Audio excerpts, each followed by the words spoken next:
Hello everyone, welcome back to GGN. Today is Monday, August 5th, 2013. I'm Darko, and I'm ready to go here. We'll cover the economy and some other stuff.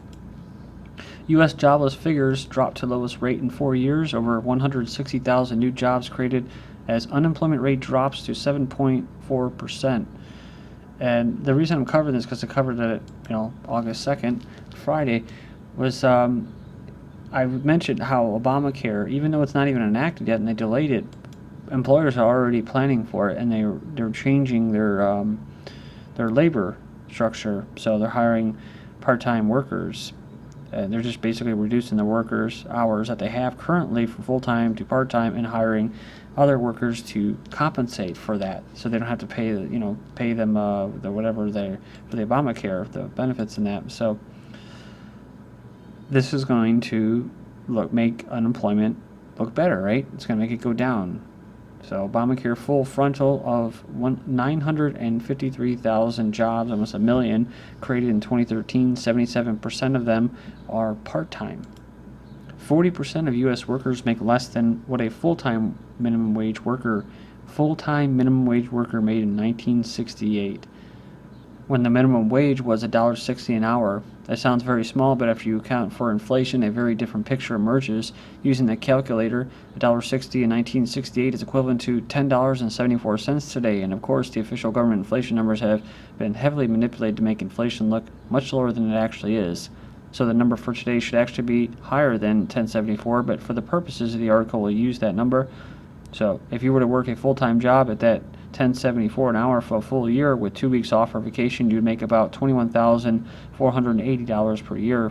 It wasn't a lot of money, but according to the Social Security Administration, 40% of all workers make less than $20,000 a year in America today. So that means that more than 40% of all U.S. workers actually make less than what a full-time minimum wage worker made back in 1968.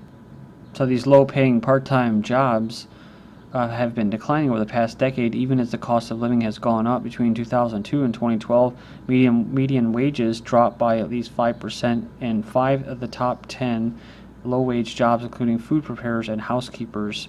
So I said, where the jobs gone? It says there's three trends that are absolutely crushing the American worker. Of course, the first one is globalization. You're not just competing against other people in your country. You're competing against other workers in other countries. So secondly, they're robo-sourcing, so replacing expensive workers with machines, computers, and robots. Fortunately, the jobs that are being lost to technology are not coming back anytime soon. Thirdly, the overall U.S. economy has been steadily declining for more than a decade. Baby boomers have been hit the hardest by a Great Recession. A new study shows that middle-aged Californians privately suspect they are the first to lose their jobs and the health benefits that come with the jobs when hard times hit. Whether because mid-career workers are viewed as too expensive or because there is a deeper bias against older workers. Some numbers that I was kind of thrown around in my head yesterday about, because you hear people talking about depopulation, massive depopulation. Well, one of the good things about keeping all of us around, even though they talk about stuff like that, about massive depopulation, you hear that in alternative media a lot. The reason we're still around, it's not because a conspiracy isn't true. There is a conspiracy, and you see the eugenics taking place, and you'll see it take place. If you're, like me, I'm 32, I'll be 33 this year, and I'll probably see it. I know I'll see it as long as I keep kicking for another 30 years. I'll see it in my lifetime, a massive reduction in population. So, as far as the baby boomers go, you have to think, the last ones were born in 1965, so if they live to be about between 60 and 80 years old, we're talking about 2025. That's about 10 years from now, 12 years from now, to basically 2045. You're going to see these people are going to be gone. So you're going to see a massive demographic change in the United States, and it's not just going to be a large drop for the white population, but also I believe the black population as well, as far as a percentage. I think we're going to see an influx of, most people think, well, Mexicans, Hispanics. No, I don't think as much as that. They're already there, yeah, but I think you're going to see a massive influx of Middle Eastern immigrants coming from places that we've bombed the hell out of, and taking their resources. So from Saudi Arabia, from Syria, Libya, or basically North Africa, Arabia, you're going to see a large influx of Middle Easterns and surprisingly a large basically influx of Asians, I believe. I don't know, but we'll see. So that would actually make the percentages about a quarter white, a quarter black, or not even a quarter black. I'd say a quarter white, maybe 10% black, if that. Maybe it'll probably less. And then, of course, you have a good chunk, almost a quarter being Hispanic, then a quarter basically Middle Eastern and Asian. So, and what's interesting is that post-baby boomers, although baby boomers, I don't really think they did much to prevent any of this change, but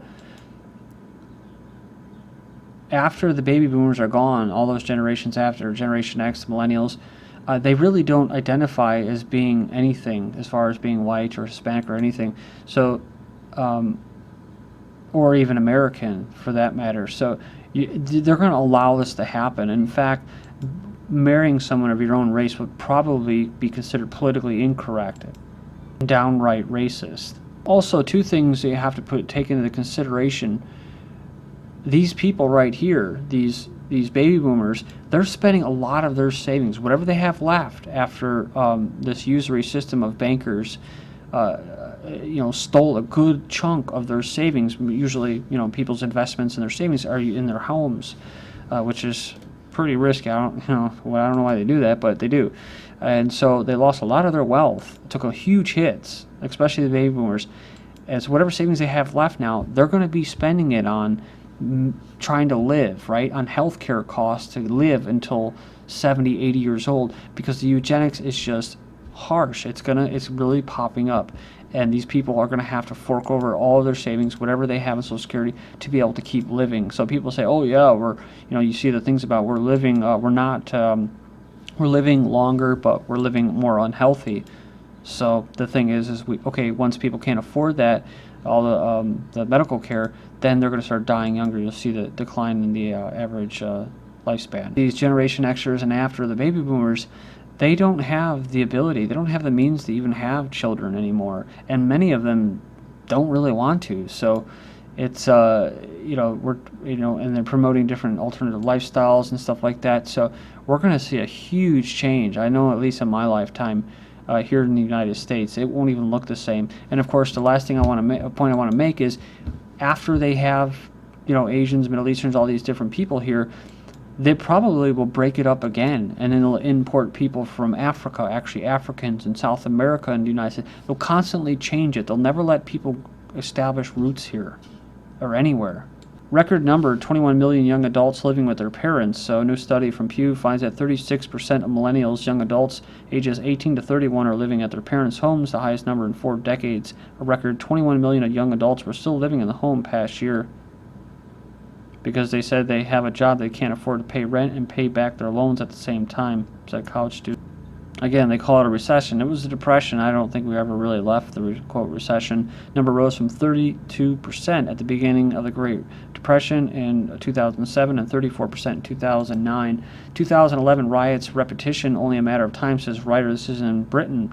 They warned a fresh wave of inevitable rioting, street fighting, and looting by angry youth due to huge unemployment and government welfare cuts. But that does not justify going and stealing, big plasma screen TVs. I mean, you see this people out there, it's disgusting. But it's like I said, just wait till the monetary system collapses, and it won't collapse because it's inefficient, because it's not adhering to the laws of the of economic theory. It's because they'll allow it to collapse. And what will they get? They'll get people cutting each other's throats. So all these people that are civilized, smiling and honking their horns and watering their grass, everything's hunky dory.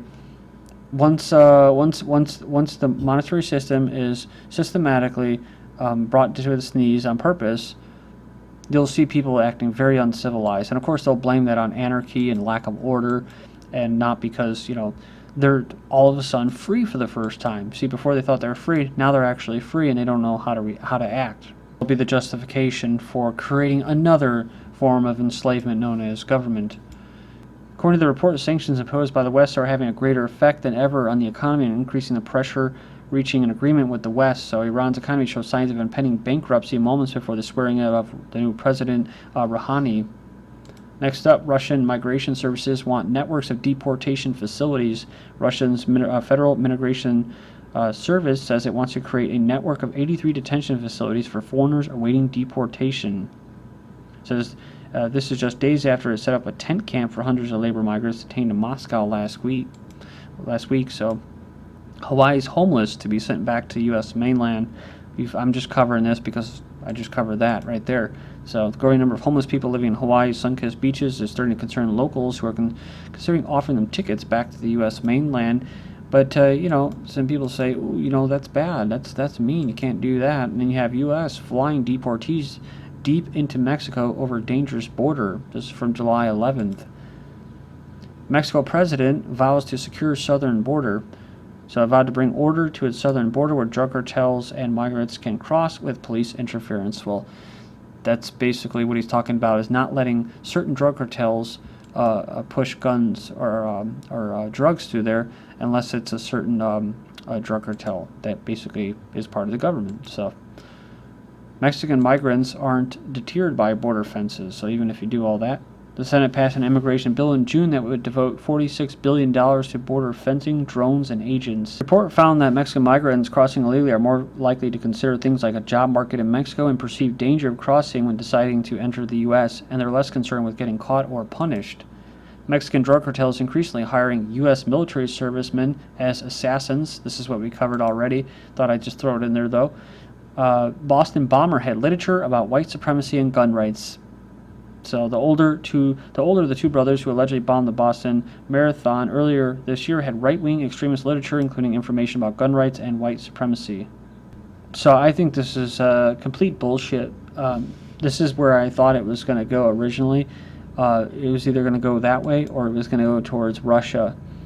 We got to go towards Russia. But they are actually playing it both. So they're playing it this way, and also you see the big bad Russia with Snowden standoff, which I'm a little skeptical about that, and the whole thing, and now the Olympics with the gay propaganda thing. So you're seeing a lot of the old Cold War type stuff going on. He had articles in his possession that asserted the government was behind both terrorist attacks of September 11th and the Oklahoma City bombing in 1995. Well, I know one thing. It had to do with Jews and Zionists. That's what it had to do. It wasn't just an inside government job. That was attacked by Zionists and Israel. This does make sense, whether it's a bunch of bullshit or not. Because originally they said, there were white guys that were responsible for the terrorist attack at Boston bombing, the white guys. So they were also into Islam, so I don't know, you go figure.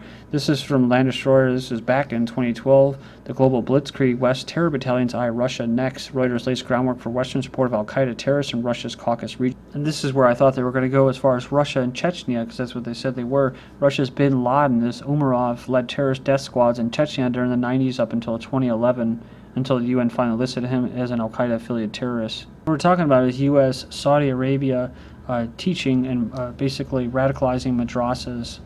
This Utah contestant charged with making and throwing homemade bombs. Kind of an odd story. So I guess they were just doing it for prank. They were trying to find a motive. Well, this is what people do for fun. Help make explosive devices and throwing them at houses and residents in Salt Lake City suburb. They bought household chemicals, aluminum foil, and plastic bottles to make the devices.